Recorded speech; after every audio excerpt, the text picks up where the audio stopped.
নির্বাচন আসছে।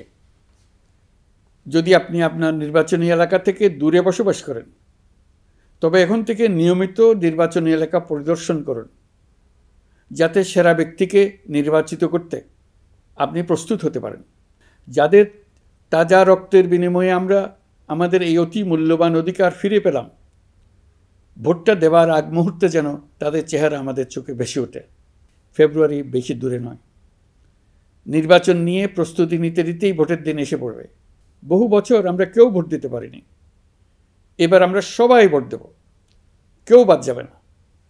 সবাই যেন বলতে পারি, নতুন বাংলাদেশ গড়ার পথে দেশকে রওনা করার জন্য আমি আমার ভোটটা দিয়েছিলাম। আমার ভোটেই দেশটা সে পথে রওনা হতে পেরেছিল। জুলাই গণ অভ্যুত্থান দিবসে সকল নাগরিকের কাছে আমার আহ্বান, আসুন নতুন বাংলাদেশ গড়ার প্রথম বড় পরীক্ষায় সফলভাবে উত্তীর্ণ হই। আমরা এখন অন্তর্বর্তী সরকার থেকে একটি নির্বাচিত সরকারের হাতে রাষ্ট্র পরিচালনার দায়িত্ব তুলে দেওয়ার দিকে অগ্রসর হচ্ছি।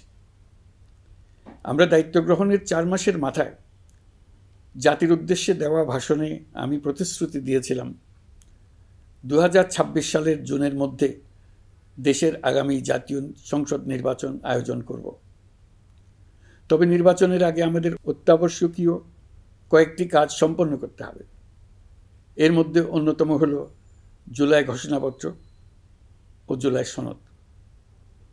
আজ জুলাই গণ অভ্যুত্থান দিবসে সকল রাজনৈতিক দলকে সঙ্গে নিয়ে আমরা জাতির কাছে জুলাই ঘোষণাপত্র উপস্থাপন করেছি। এই ঘোষণাপত্রে মহান মুক্তিযুদ্ধ সহ বাংলাদেশের মানুষের অতীতের বিভিন্ন ঐতিহাসিক ও গণতান্ত্রিক সংগ্রাম থেকে শুরু করে জুলাই অভ্যুত্থানের প্রেক্ষাপট বর্ণনা করা হয়েছে। আমাদের 3টি দায়িত্ব ছিল: সংস্কার, বিচার ও নির্বাচন।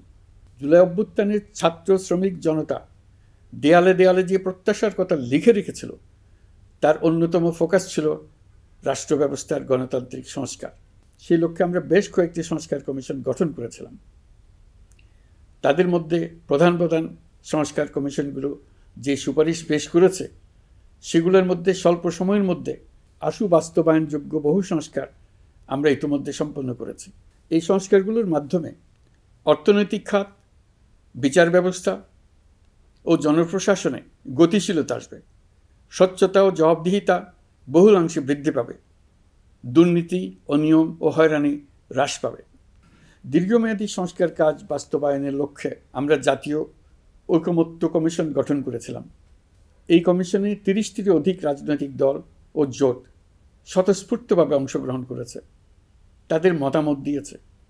প্রাথমিক পর্যায়ে ঐকমত্য কমিশন 166টি সুপারিশ নিয়ে 30টির বেশি রাজনৈতিক দলের সঙ্গে প্রায় 2 মাস ধরে দলগত ও জোটগতভাবে আলোচনা করেছিল।